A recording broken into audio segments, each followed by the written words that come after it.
സംസ്ഥാനത്തിലൂടെ service നടത്തുന്ന ട്രെയിനുകളിൽ ഭിക്ഷാടന mafia സജീവമാകുന്നതായി report. യാത്രക്കാരെ ബുദ്ധിമുട്ടിച്ചും ഭീഷണിപ്പെടുത്തിയും ഇത്തരം സംഘങ്ങൾ യാത്രക്കാരിൽ നിന്നും പണം വാങ്ങുകയാണ്. സ്ത്രീകളെയും കുട്ടികളെയുമാണ് ഇതിനുവേണ്ടി ഉപയോഗിക്കുന്നത്. വ്യാജരേഖ ചമച്ച് ചികിത്സാ സഹായം തേടുന്ന സംഘങ്ങളും ഇക്കൂട്ടത്തിലുണ്ട്. റെയിൽവേ സുരക്ഷാ സേന ഇവരെ കണ്ടാലും കണ്ടഭാവം നടിക്കുന്നില്ലെന്ന പരാതിയും യാത്രക്കാർ മുന്നോട്ട് വെക്കുന്നുണ്ട്. തെക്കൻ കേരളത്തിലാണ് നേരത്തെ വ്യാജരേഖ ചമച്ച് പണം തട്ടുന്ന സംഘങ്ങൾ വ്യാപകമായി ഉണ്ടായിരുന്നത്.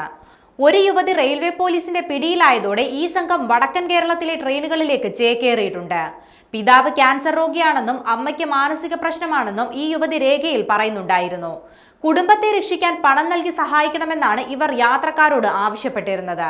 എന്നാൽ റെയിൽവേ പോലീസ് നടത്തിയ അന്വേഷണത്തിൽ യുവതിയുടെ മാതാപിതാക്കൾ വർഷങ്ങൾക്ക് മുൻപ് മരിച്ചെന്ന് കണ്ടെത്തി.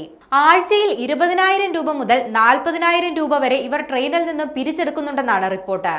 തെക്കൻ കേരളം വിട്ടാൽ ഇത്തരം സംഘങ്ങൾ ഇപ്പോൾ മംഗളൂരുവിനും കണ്ണൂരിനുമിടയിലും കോഴിക്കോടും കണ്ണൂരിനുമിടയിലും ഓടുന്ന ട്രെയിനുകളെയാണ് ലക്ഷ്യം വെക്കുന്നത്.